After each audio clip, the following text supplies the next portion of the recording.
大家好，我是宝妈。秋冬季节是感冒咳嗽的多发季节，今天就给大家分享个润肺化痰止咳的食疗方法，大人孩子都爱吃。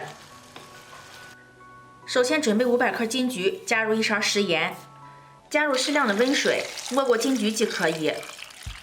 先将金桔浸泡30分钟。准备120克的老冰糖，冰糖具有清热化痰、去火的功效，结合金桔能够起到更好的食疗功效。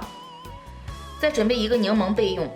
金桔泡好以后，用手将它搓洗干净，用盐水清洗，能够有效的去除表面果蜡和农药残留。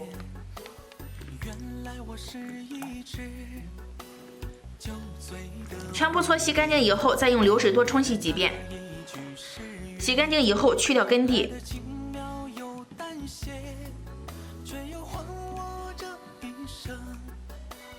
再从金桔的顶部和尾部打上十字花刀，这样在煮的时候更容易出味儿。这样就可以。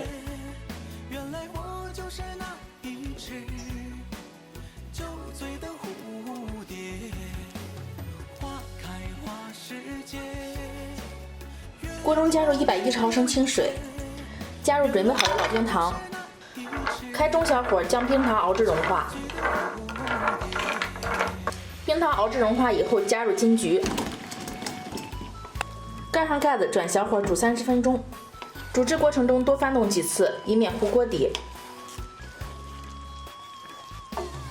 慢慢的熬至金桔变成了半透明状，汤汁变得比较粘稠，这样就可以了。将准备好的柠檬对半切开，将汁水挤到锅里。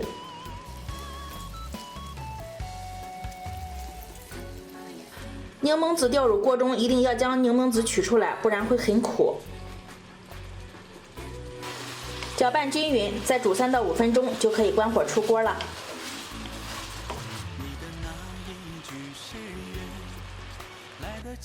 然后放到一个无水无油的玻璃罐中。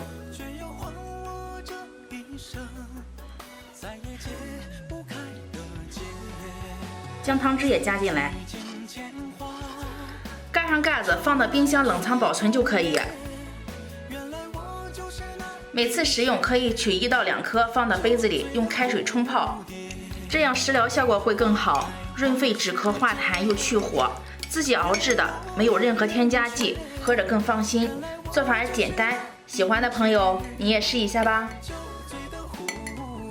喜欢我的视频就关注我吧，感谢大家的收看，我们下次再见。